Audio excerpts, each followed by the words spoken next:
We turn now to news from our state capitol, and new at 6 o'clock. Governor Gavin Newsom's hotly contested legislation aimed at building more housing in California faced a crucial test in the legislature today. Lawmakers took it up for a vote as they faced this ultimatum from the governor to pass the bill or face consequences. 17's Capitol correspondent Eitan Wallace joins us now with a closer look at the drama in Sacramento.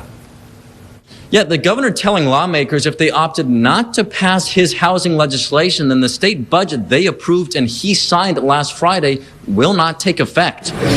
Specifically, Newsom demanded the state assembly and Senate approve and send legislation to his desk he says will fast-track housing statewide, especially in urban areas. If they failed to do so, according to Newsom, the $321.1 billion state spending plan Newsom signed into law on Friday, responsible for ensuring the state can pay its bills, employees, and programs, would not take effect at the start of the new fiscal year on Tuesday.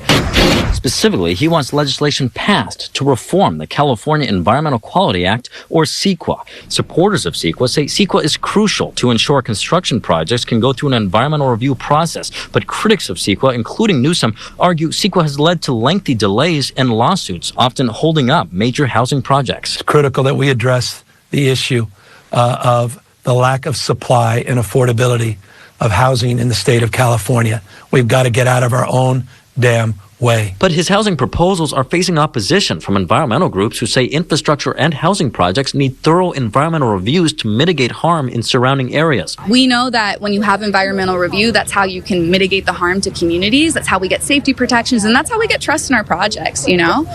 So without that process, how are our communities going to have a say or a voice in what's happening in their communities? Newsom, though, vowing to carry on. We don't have any time to wait. And so that brings us to today at the state capitol, where lawmakers took up and debated Newsom's housing legislation.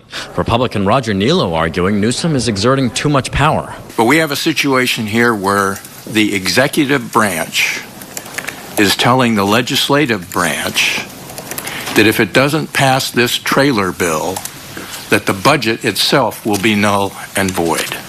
And I think just on the basis of separation of powers, this should be rejected.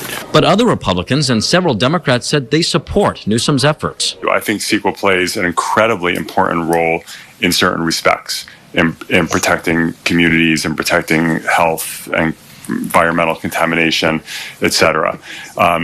We also know that there are situations where CEQA can play a harmful role in stopping, in stopping projects that have nothing to do with the environment. If we can get this through and move over and have some reform that would help our construction in California projects, I'm gonna support that effort. And as we speak, just down the hallway from where I'm standing, lawmakers are still debating this legislation. If it passes, it will reach the governor's desk. We will keep you updated if that happens. Reporting at the state capitol, I'm Eitan Wallace. Let's send it back to you in the studio.